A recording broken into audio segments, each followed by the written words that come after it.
Muy buenos días y bienvenidos nuevamente a este espacio de análisis político y de revisión de ciudad que se está haciendo en el canal, en el magazine de Mañanita. Hoy un invitado de lujo, nuestro amigo arquitecto Rafael Acevedo, un fraterno saludo y bienvenido a este canal en donde estamos haciendo un propósito de ciudad para revisar cómo encontramos nuestra ciudad y sobre todo qué expectativas se vienen, qué pensamiento tiene usted de la ciudad del día de hoy. Y bueno, pues entremos en materia. Rafael, bienvenido, muchísimas gracias por aceptar la invitación. ¿Y cómo encuentra la ciudad? ¿Cómo ve la ciudad del día de hoy? Bueno, gracias doctor Vicente, muy amable por esta bonita invitación y hablar de ciudad, que es lo que me encanta y me interesa. ¿Cómo ve esa ciudad? Bueno, estamos en una situación de incertidumbre administrativa por todo lo que ha venido pasando. El Consejo de Estado ratifica la sentencia del Tribunal Administrativo de Boyacá en el cual se anula la elección del señor alcalde mayor de la ciudad de Tunja, quien en su momento fue Mijael Krasnov. Hoy, con ya un alcalde encargado vía decreto por el señor gobernador del departamento de Boyacá, y pues con unas elecciones atípicas que se aproximan. ¿Qué cree usted que pasa en la ciudad hoy, en el sentimiento del tunjano? Usted que lo ha venido recorriendo, que ha venido recorriendo Tunja en sus veredas y en sus barrios, ¿qué le dice a la gente? ¿Cómo ven ese proceso? ¿Qué ha pasado? ¿Qué desazón hay? ¿O cómo es la emoción? ¿O con qué sentimiento le coge? A ver, mira, Aníbal, aquí la que perdió fue la ciudad, eso está inevitable, eso está claro, pero también la ciudad fue la que no se pudo desarrollar. Entonces, en ese lapso, pues quedó sin gobierno, sin gobernabilidad. Cuando hay una incertidumbre jurídica, pues su merced no puede avanzar, más bien hay que defenderse, y eso era lo que estaba pasando. Aquí al señor alcalde no lo saca nadie. Hubo una inhabilidad, hubo un fallo del Consejo de Estado que demoró un tiempo, sí, claro, demoró antes más de lo que se debía, pero bueno, la justicia llegó y la justicia finalmente pues fue la que decidió. Aquí nadie sacó al señor alcalde, era que era un tema de inhabilidad. Claro. Arquitecto Rafael, usted fue secretario de Infraestructura del municipio de Tunja. ¿Cuáles fueron esos desafíos que usted observó en esa época que existía? ¿Y cuáles creen que son los desafíos que hoy tenemos? ¿Son los mismos? ¿Se han cambiado? ¿Se han empeorado? ¿Y cómo se pueden solucionar? Bueno, mira, Aníbal, esto es elemental. Es que para gobernar una ciudad, los problemas no cambian de la noche a la mañana. El mayor desafío que tú me preguntas en la infraestructura fue el mantenimiento de la malla vial. Y hoy la malla vial sigue deteriorada, la malla vial sigue decayéndose cada día más, y el transporte público y el transporte particular pues sufre mucho estos embates de la malla vial. ¿Cómo invertir? ¿Cómo hacer? ¿Sí se puede generar un cronograma de actividades? Su merced que tiene esa experiencia, yo fui secretario de gobierno, no secretario de infraestructura. ¿Cómo desarrollar un cronograma para poder hacer mantenimiento preventivo, mantenimiento correctivo? ¿Cómo poder hacer eso? ¿Y a dónde llegar? ¿Se llega a todos los barrios? ¿Se alcanza a llegar a todo lado? A ver, Aníbal, esa pregunta es supremamente importante. Todo el mundo me dice, pero todos dicen lo mismo, que van a hacer, pero no hacen. Mira, mientras no se haga una unidad de mantenimiento vial y espacio público, no va a pasar nada, pero tiene que ser muy permanente en el tiempo, porque ¿qué hacen? Esperan que hayan 15.000, 20.000 millones, se lo entregan a un solo contratista y pues no da abasto. De aquí a que tape el primer hueco, el último, pues ya se le ha destapado el que hizo en el cronograma primero. Entonces ahí hay que hacer una unidad de mantenimiento vial, preventivo también, y finalmente de espacio público, porque eso de las vías y el espacio público tiene que ir en una sola versión. Arquitecto Rafael, una pregunta. Yo vi, y debo resaltarlo porque de todas formas no se trata de juzgar la administración, de hablar de que todo es malo, y yo vi algo que a mí me pareció interesante, no sé su merced si lo comparta, y es el trabajo con las juntas de acción comunal. ¿Cómo poder mantener? ¿Se puede hacer eso? Entregar los recursos, que ellos mismos organicen los ejercicios de ollas comunitarias, de convites, no sé. ¿Cómo lo ve su merced? Y si técnicamente se puede hacer un acompañamiento en eso para poder acompañar esa unidad de mantenimiento vial que su merced está hablando. Claro, ahí se genera trabajo, pero más que genera lo que tú dices, sociedad, tejido humano. Es que ahí, eso lo hacían hace 40 años, yo recuerdo, mira, yo crecí aquí en el barrio San Ignacio, a 2 cuadras donde estamos, y esta que llamábamos la Peña de las Águilas, entre la Séptima y la Séptima, pues se pavimentó en 3 fines de semana, y hoy todavía está, pero eso se hace con la comunidad, y es la mejor manera para que alcancen los recursos, porque hay pertenencia, hay control, la gente se integra, hay dolor de la sociedad y verdaderamente se puede avanzar en comunidad, y hay que volver a eso, hay que volver a que la Junta de Acción Comunal, que se genere trabajo de allá en el barrio y se vea alguno de los recursos que usted paga allá en el impuesto predial reflejado en el andén, en el sardinel o al frente de su casa, para cuando su niño salga del colegio no se le embarre, o cuando llegue su carro no tenga que quedar parqueado en el hueco frente a su casa. Eso se puede y se debe hacer. Es la única manera que alcanzarían muchísimo más y seríamos más eficientes en los recursos. Rafa, además, su merced fue diputado a la Asamblea del Departamento de Boyacá. ¿Qué aporte significativo le permitió a usted ese paso por la Asamblea, trabajando con un gobernador que hoy está repitiendo además, porque fue con el doctor Carlos Amaya, que su merced fue diputado? ¿Y cómo cree usted que podríamos jalonar recursos del orden departamental para el municipio de Tunja, teniendo en cuenta que los recursos que se tienen pues son limitados, no obstante que se habla de un superávit gigantesco para este año? Bueno, mira, cuando yo fui diputado, yo hice 2 debates supremamente importantes, que fue el terminal de transportes y el parque agroalimentario. ¿Y qué le decía a la administración del doctor Amaya? Les decía, listo, se entrega un edificio, bien, elegante, bonito, un diseño, bueno, lo entregaron, poco costoso, pero finalmente lo entregaron. Pero yo le decía, ¿dónde están las obras conexas y complementarias? ¿Dónde están esos 320 metros entre la Baracaldo y la BTS, donde usted llega en 4 calzadas, en doble calzada, y entra a un embudo que difícilmente ese acceso al terminal?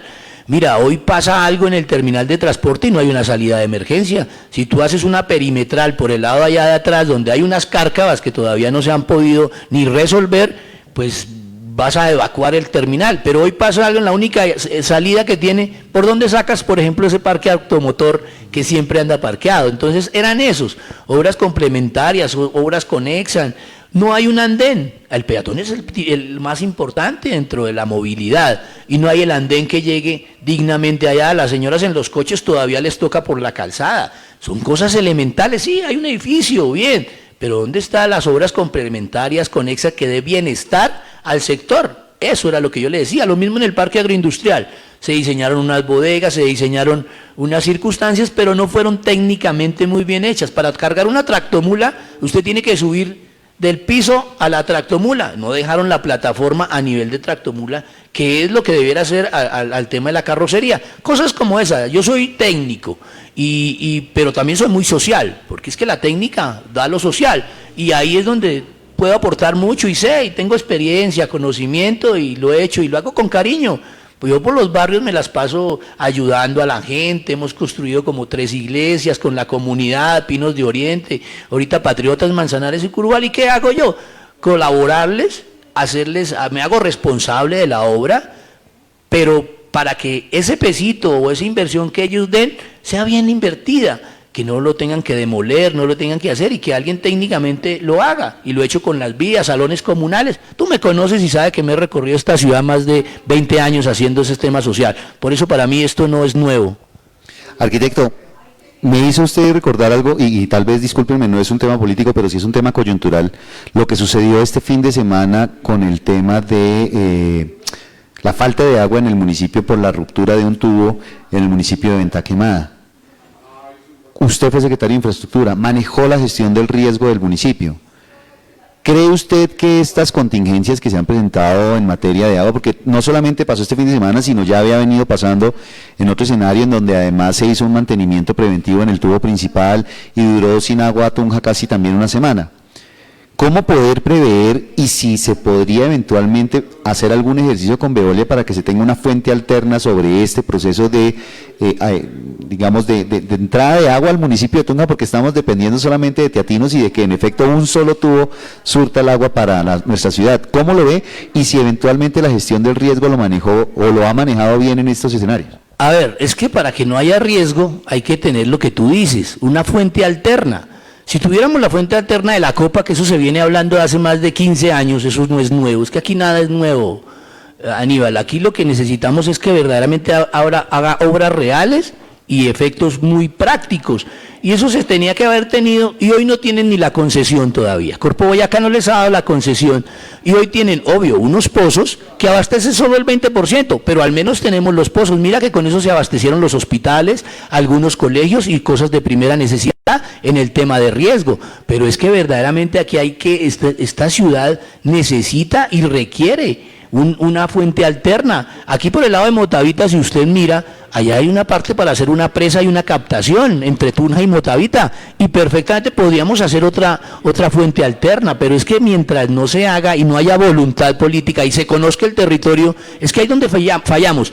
Usted tiene que conocer el territorio que va a gobernar para poderlo gobernar y tiene que conocer su gente. Entonces ahí es donde yo voy. Claro, Teatinos, el 80% nos da agua, y mira, pasó un derrumbe, se llevó el tubo y quedamos a la merced 3 días sin poder hacer nada de las actividades normales que debe hacer. Entonces, más que riesgo, es evitar el riesgo, y a eso hay que apostarle. Obvio que pues cuando se presente el riesgo, pues hay que mitigarlo, y pues tiene que estar esas unidades permanentes. Esas unidades son permanentes, esas unidades de prevención y atención del riesgo son 24/7, para que verdaderamente se tomen decisiones ahí. Pero hoy tenemos al comandante de la policía en un lado, al director de la defensa civil en otro, el de bomberos en otro, y mientras uno le lleva la razón al otro, pues han pasado muchas cosas. Tenemos que ser un centro, que tú creo que también lo previste en tu administración, pero no se ha desarrollado. Un PMU donde tengan asiento todos, los bomberos, policía, ejército, pero obvio, el que comanda eso es la alcaldía, su delegado. Entonces eso es lo que hay que hacer, y en eso estamos. Su merced tocaba un tema que me parece que es fundamental y que lamentablemente no ha sido abordado a fondo por ninguna administración, incluso habiendo sido parte de una administración, y es el tema del conocimiento del territorio, pero a través de una herramienta que es muy importante, que es el plan de ordenamiento territorial. No, mira, Aníbal, tú das en el punto, es que es inconcebible, de verdad que es lo que me da tristeza. Hace 20 años y no hay un plan de ordenamiento territorial, que es la carta de navegación, donde usted le da seguridad jurídica al inversionista. Un ejemplo, dígame hoy una industria que necesite más de 10 hectáreas en Tuna. Sí, no puede. No existe. Y mientras no exista, pues no va a haber. Nadie va a venir a decir, oiga, yo voy a poner esta fábrica a ver si de pronto me dan permiso, porque al otro día se la sellan. Como hoy no se puede redensificar la ciudad, tú que vives por todos los lados, la gente necesita hacer un altillo, otro piso, y todo vive en la ilegalidad, porque no pueden hacer eso. Hay mecanismos que se pueden hacer bajo las direcciones técnicas de los ingenieros, de los arquitectos. Usted certifica que puede hacer sin riesgo otro nivel, otro piso, para que viva su hijo, para que pague impuestos, para que pague los recibos que son tan caros. Pues permítale, el municipio tiene que ser el facilitador de la vida, y a eso es que yo le apuesto. Mire, hoy una señora no puede vender huevos ni leche en el primer piso del garaje, porque tiene que tener una destinación, un uso, un sismo resistente. Ah, de por Dios, estamos en un tema social donde verdaderamente se le pueda dar facilidades a la gente, y en eso yo me entiendo, en eso yo sé, pero es que mira, este plan de ordenamiento territorial no tiene que ser para 4 años. Este plan de ordenamiento territorial tiene que ser con una visión urbanística a futuro, con un plan estratégico urbano a 30 años. Y eso lo hicieron en Barranquilla, en Medellín. O sea, es que yo no estoy inventando nada. Lo que pasa es que mientras no se conozca, mientras no se tenga la autoridad, el criterio, pues no va a pasar nada. Y el conocimiento, obviamente. Y ahí hemos podido organizar mucho. Yo estuve asesorando el plan de ordenamiento territorial de Fusagasugá, Aníbal. 180.000 habitantes, 32 veredas, 16 corregimientos, 5 centros poblados, con todos los problemas geológicos que usted quiera. Le van 500.000 personas en un fin de semana, y lo pudieron ordenar el territorio desde la oficina de planeación. Entonces, es más querer, voluntad. Ahora, tiene que tener también concordancia con Corpo Boyacá. Hoy en día, dime, Aníbal, las cárcavas.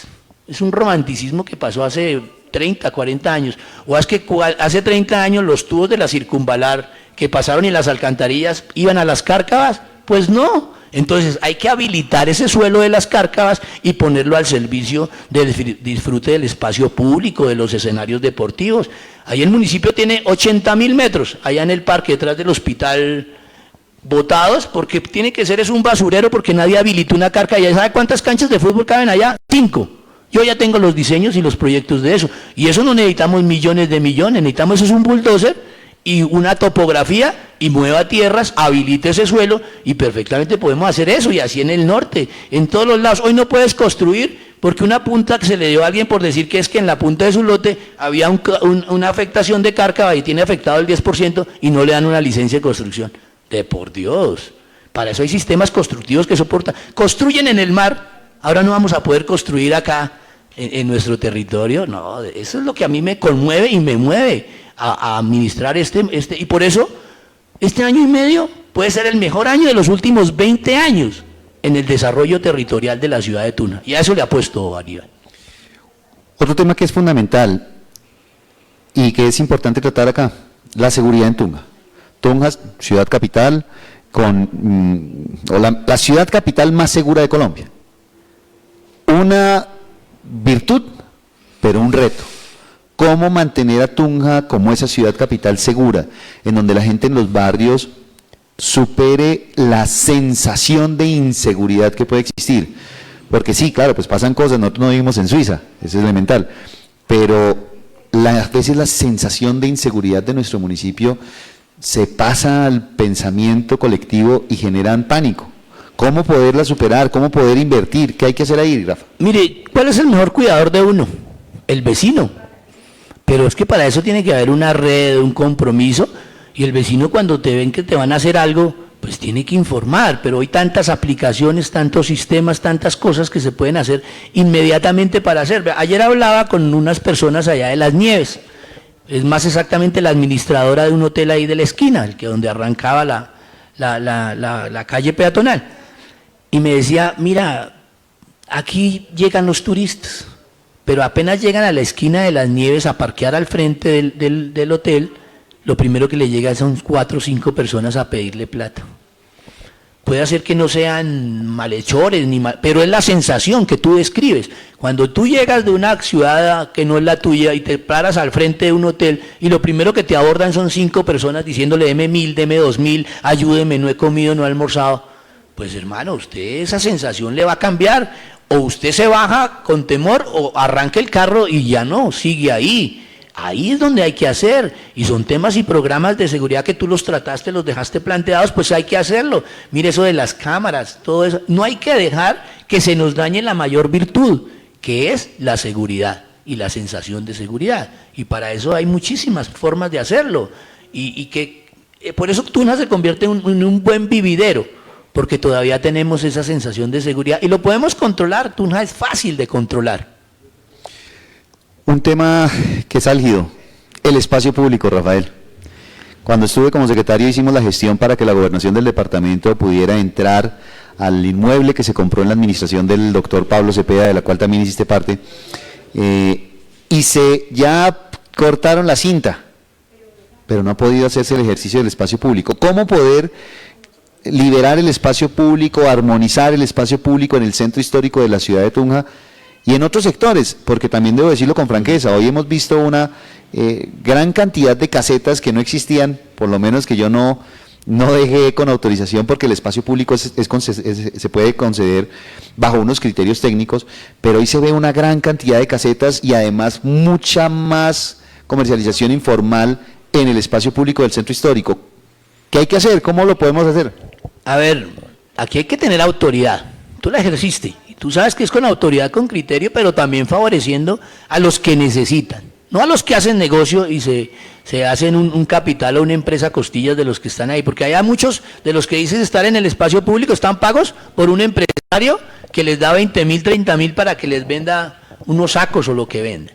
Ese centro comercial que ustedes dejaron ya listo, que cortaron la cinta en esta administración, pues hay que ponerlo al servicio, no que es una inversión como más de 2.000 millones, y finalmente, pero el espacio público puede ser explotado, tú lo dices, concesionado, pero bajo unas condiciones muy claras. Allá tiene que estar la gente que necesita, las madres cabezas de familia, los padres cabezas de familia, que verdaderamente necesitan y requieren de esta actividad. Aquí no los vamos a sacar, los vamos a ordenar, y aquí tiene que haber un equipamiento que tiene que ser dado por el municipio, con unas normas, unas reglas y unas dimensiones y unos diseños muy exactos para que verdaderamente eso pase. Mire, el espacio público se puede llevar allá a San Francisco, abajo al Parque Pinzón, donde hay una inversión hoy supermillonaria, más de 11.000 millones están haciendo la recuperación de San Agustín. Qué bueno que eso sea acompañado de artesanías, de todo lo que esta gente vende, pero no hay que dejarlos a lo que está pasando, uno encima de otro. Y no entiendo ¿por qué para vender un saco tienen que llevar 5 costales ahí y dejar el niño acostado ahí en el suelo cuando hacen esa actividad? De por Dios, eso es simple sentido común. No los vamos a sacar, los vamos a ordenar, porque el espacio público se puede explotar y la Constitución y la norma lo dice. Rafael, a todos los que han venido acá, a todos los invitados con quienes hemos venido hablando de ciudad, les he hecho una pregunta que me parece fundamental en relación con la vocación que tiene el municipio. El municipio tiene una vocación turística, una vocación además con una riqueza arquitectónica, cultural, prehistórica muy importante, o histórica mejor, muy importante, también colonial, claro. Sí, y colonial, no, y de hecho sí, porque si vamos hacia las rutas de Farfacá encontramos pictogramas milenarios, claro, en donde podemos ver también cómo nuestros antepasados desarrollaron el arte y la cultura acá. Pero quiero ser muy franco, el turismo en Tunja es un turismo de paso, es un turismo que no se adhiere al territorio. Aquí la gente viene a hacer turismo para seguir para Paipa, para Villa de Leyva, para cualquier otro escenario y no se queda en Tunja. Y la vocación de Tunja termina siendo turística, además con un nicho de empleabilidad muy importante que lamentablemente no ha sido bien explotado. ¿Cómo poder pensar en una Tunja turística, en una Tunja con una ventana comercial nacional? ¿Aeropuerto en Tunja? Sí, no. ¿Cómo podemos garantizar que vengan los turistas a Tunja, no solamente esos 8 millones de potenciales clientes que tenemos ahora y media, sino de verdad de todo el país, en donde además se desestigmatice una ciudad que ha sido vendida mal, en donde realmente la gente como que no ve una atracción? ¿Qué poder hacer para anclar el turismo en Tunja, para potencializarlo y mostrarlo? Mira, Aníbal, lo tenemos todo y lo desperdiciamos todo. 500 años de historia, un año menor que Bogotá, y el cuento es, nos absorbió Bogotá. Es que Tunja se quedó porque...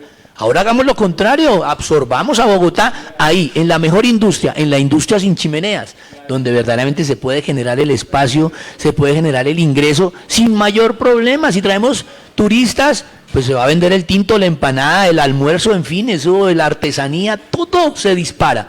Pero hagamos desde la administración un programa que verdaderamente venda esa vocación, porque hoy decimos Tunja turística y educativa, educadora.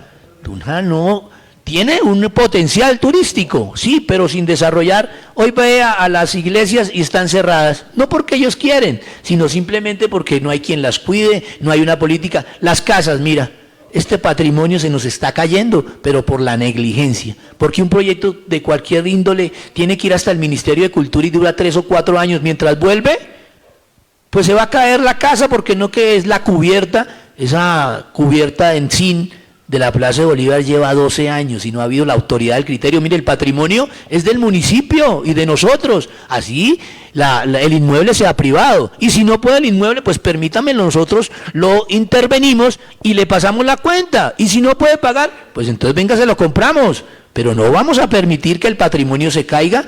500 años botados a la basura. Mire, yo estuve en Barranquilla, hermano, en el Congreso Internacional de la OCDE, para aprender desde la experiencia.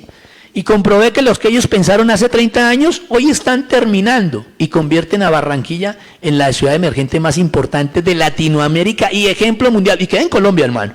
No le estoy hablando de Suiza, queda en Colombia, donde nadie iba. O tú cuando fuiste a conocer allá el mar, ¿entraste a Barranquilla hace 40 años? Pues no entrabas, pasaste de Santa Marta a Cartagena porque allá olía feo. Y hoy tuvieron que hacer un tren de 5 kilómetros para llevar a la gente desde los restaurantes a Puerto Mocho. Tenemos 11 kilómetros que pasan aquí desde Runta abajo a la Arboleda, botados, que son un problema porque no le hemos podido ni regularizar un paso.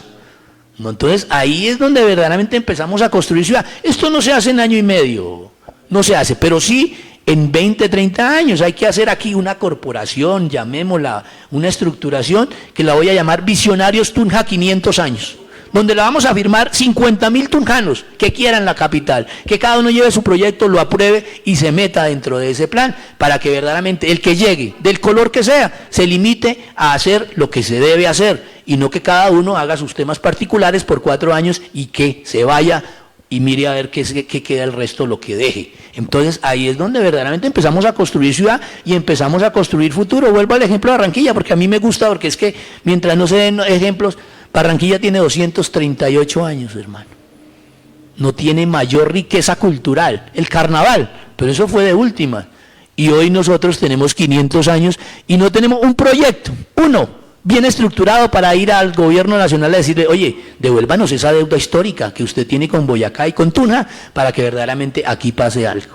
Aquí el uso del suelo, mira, y lo digo con cariño y no me temo, ese letrero que colocaron arriba, sí, claro, un atractivo importante, pero ese letrero no tiene ni uso ni destinación. Cualquier ciudadano dice que si tiene el uso, pues lo van a tener que retirar, pero no se trata de eso, se trata de habilitar suelo para que haya, mire, los mejores pretextos que tú dices, Cojines del Saque, la Piedra de Bolívar, la Ermita Sagrada de 500 años, el Camino Real, y no tenemos ni siquiera para hacer un parque ambiental y temático que se puede hacer, con los 8 millones que tú dices que tenemos aún ahora, pero mientras no ofrezcamos nada, pues no se va a hacer nada, y es que eso hay que estructurarlo, hay que hacerlo, pero también sé lo que se puede hacer en año y medio. En año y medio le puedo mejorar la movilidad de Viva, le puedo mejorar la movilidad en Unicentro, le puedo mejorar que tú estés aquí en la Plaza de Bolívar y llegues en 5 minutos al terminal nuevo, o ve al terminal nuevo aquí de donde estamos, a ver hasta dónde tiene que ir, casi tiene que ir 1,5 kilómetros para ir a Bogotá, para devolverse a coger una rotonda pastusa mal hecha que se hizo, pero es que eso se hace con experiencia y con conocimiento, y eso es lo que me llama la atención, por eso hoy en este desasosiego de la ciudad presento mi nombre, a mí ya me conocen. Esta propuesta la presenté hace 8 años y la gente decía, oiga, chévere, pero eso aquí en Tunja es muy difícil, hermano. Y hoy me están diciendo, hermano, no haber empezado hace 8 años, al menos teníamos los proyectos. Y eso es lo que quiero, y voy a poner a consideración mi nombre de los tunjanos, es para que ellos digan si lo que estoy pensando y estoy haciendo está bien, o se necesita es otra persona que verdaderamente, como tienen derecho todos, esto es democracia, que administre esto con intereses particulares o partidistas. Esta candidatura que se va a dar está por encima de los partidos, de la derecha, de la izquierda, del centro, del norte, del verde, del anaranjado, todo, porque es que la ciudad está primera, aquí comemos todos comemos y todos vivimos, y no podemos llevar a este escenario que es coyuntural, y ese es otro reto, coyuntural, para que verdaderamente la ciudad se desarrolle, pero se desarrolle con un norte. Volvías a decir a la vocación, aquí también nos jactamos de decir, Tunja, ciudad universitaria, y decir, no, aquí es una ciudad con altos estudiantes, hermano, pero ¿dónde están los equipamientos? ¿Dónde está el bienestar universitario? ¿Dónde está el empleo? A mi hija le tocó irse de Tunja, porque no consiguió trabajo acá, y estudió en Tunja, estudió en la Universidad de Santo Tomás, pero esperó un año, no encontró trabajo y le tocó irse de Tunja a trabajar a Bogotá, porque el 94% de profesionales se van, teniéndolo todo. Pero mientras no pensemos así, Aníbal, no va a pasar nada. No va a pasar nada en estas administraciones, y ahí es mi reto, en este año y medio, por eso digo que puede ser el año y medio más importante de los últimos 20 años, pero es que eso depende, es de usted, del ciudadano, que verdaderamente salga y diga si esto que estoy diciendo sirve o finalmente no sirve. Vuelvo y hago el ejercicio por segunda vez, y enfrenté a maquinarias, pero no me arrodillé, quedé parado presentando una ciudad, y si no, hoy no tendría cara de venir aquí a ponerle a los televidentes de hablar otra vez de ciudad. Bueno, pues hemos escuchado una de las voces importantes, un actor fundamental de la ciudad de Tunja en materia política, dándonos un panorama de lo que se vive hoy en la ciudad, una persona que ampliamente ha recorrido el territorio, que por supuesto a través de su experiencia administrativa también ofrece alternativas de lo que sucede en la ciudad, de esas deudas históricas, porque yo creo que su merced ha dado también un tip muy importante, y es que aquí no estamos hablando de temas nuevos, sino que son los mismos problemas repetitivos de una forma u de otra que por voluntad o por desconocimiento o por incluso falta de claridad no se han podido atacar o no se han podido tratar. Y yo sí quiero cerrar con una pregunta, Rafael, y es, juntas de acción comunal, ¿se politizaron, no se politizaron, se están utilizando? ¿Cómo trabajar con ellos? Yo soy muy creyente de que la Junta de Acción Comunal es esa célula fundamental también de la democracia, ahí parte todo. Pero ¿cómo poder llegar allá sin que discúlpenme la expresión los televidentes, sin que se manoseen políticamente, sin que se usen políticamente, sino que realmente sea un trabajo efectivo en pro de nuestros barrios? ¿Cómo poderlo hacer? Y con esto cerramos con Rafael Acevedo. Sí, qué tristeza que hoy las juntas de acción comunal y la dignidad comunal la vuelvan trampolín para unas candidaturas que se están desarrollando. Es muy triste, porque ahí empezamos a fallar. O sea, si vamos a coger esto para tema personal, pues ahí no va a pasar nada. Pero bueno, vayamos a lo que hacíamos, volvemos hace 40 años. Se construyeron salones comunales, se construyeron vías, se hicieron parques y había la integración comunal. Hay que volver a eso. Es inevitable para que aquí alcance los recursos. Hoy me dicen, porque no he podido cerciorarme exactamente, que hay más de 100.000 millones en superávit. En una ciudad donde tiene todas las necesidades, ¿cómo van a guardar 100.000 millones? Entonces hay que coger eso y volverlo materiales de construcción y tema social allá en las juntas para que alcancen los recursos. Generamos empleo, generamos tejido social y generamos verdadera inversión a una tercera o cuarta parte. Mira, qué triste que en las mismas juntas y ellos permitieron que estos presupuestos participativos se fueran a un contrato de 15.000 millones, que hoy no saben dónde están, hay que subcontratar 5 veces para poder cambiar un piso en un salón comunal. Por Dios, esto no puede pasar, es la plata de nosotros. Si la entregamos allá a la Junta de Acción Comunal y a los veedores, pues va a alcanzar y se van a ver las obras. De resto no va a pasar nada. Yo sí no voy a permitir que haya toda esa cantidad de plata para entregárselo a un solo contratista y que se pierda 3 meses y venga y mire a ver si se puede hacer o es que finalmente ya no se hace y se va a cambiar. No, aquí es eso. Y alcanzaría muchísimo más. Miren, un fin de semana, cuando estuve en infraestructura yo hice presupuestos participativos, construyendo con la comunidad, hicimos en el barrio El Dorado, hicimos más de 150 metros, arriba en Altamira, hicimos allá también unas cuadras en concreto, y finalmente se hicieron varios salones comunales desde el tema de participativos. Hay que volver a eso, y la gente, el que tiene el problema tiene la solución, aquí no hay que inventar nada, hermano. Eso no venga a decir que es que hay que traer un extraterrestre para que nos administre otra vez, no, aquí hay que ser sentido común y darle participación a la gente, que vuelvo y repito, el que tiene el problema tiene la solución. Arquitecto Rafael Acevedo, muchísimas gracias. Este es uno de los, digamos, va a ser un primer programa de muchos que esperamos tener con usted aquí en este magazine de Mañanita del canal, en donde gracias a la generosidad de nuestro director Nelson de J. Medina y todo el equipo de producción, estamos hablando de ciudad. Estamos escuchando a sus actores políticos, estamos escuchando a esas personas que han conocido, han vivido y sobre todo han trabajado por el territorio con el propósito de que la gente desarrolle un proceso de cultura política, un proceso en donde la gente no simplemente vote por lo que diga el Facebook bueno o malo, porque a veces nos quedamos simplemente con el titular, no indagamos, no vamos a fondo, sino realmente nos quedamos con lo que nos dicen. Es que este aquel, es que este sí sé qué, no. Queremos hacer un escenario de cultura política en donde con personas como usted, que son actores políticos, pues podamos dialogar sobre lo que nos apasiona, sobre lo que nos llama, que es nuestra ciudad de Tunja. Esa ciudad de Tunja que hoy tiene ese desasosiego administrativo, pero que también tiene una esperanza de redignificación, una esperanza de seguir construyéndose y, por supuesto, una figura como su merced, con un criterio amplio y desarrollado sobre el territorio, pues era fundamental tenerlo en este programa. Esperamos volverlo a tener y darle las gracias por aceptarnos esta invitación. El tiempo va pasando, yo creo que estamos en términos para que llegue una terna por parte de la del partido, de la presidencia del partido que en su momento avaló al señor Krasnov. Posteriormente, pues me imagino que ya se encargará y se citará elecciones atípicas. Y poder tener una persona como usted en el escenario político, participando pues, y sobre todo debatiendo aquí en Ciudad, pues es fundamental. Entonces, pues arquitecto Rafael, lo dejo para que se despida de los televidentes, de los tunjanos que hoy nos acompañaron y a quienes les agradecemos por escucharnos en este espacio político en el magazine de Mañanita. No, gracias a usted, Aníbal, que también ha sido actor político y ha sido una persona desprendida aquí con el municipio.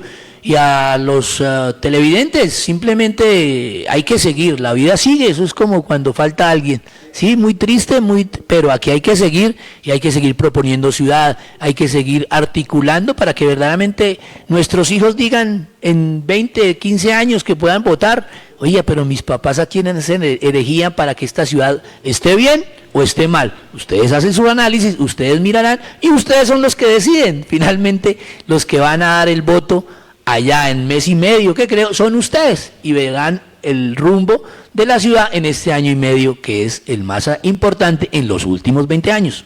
Los invitamos a continuar viendo nuestra programación en el canal y en nuestro magazine de Mañanita. Feliz resto de día a todos.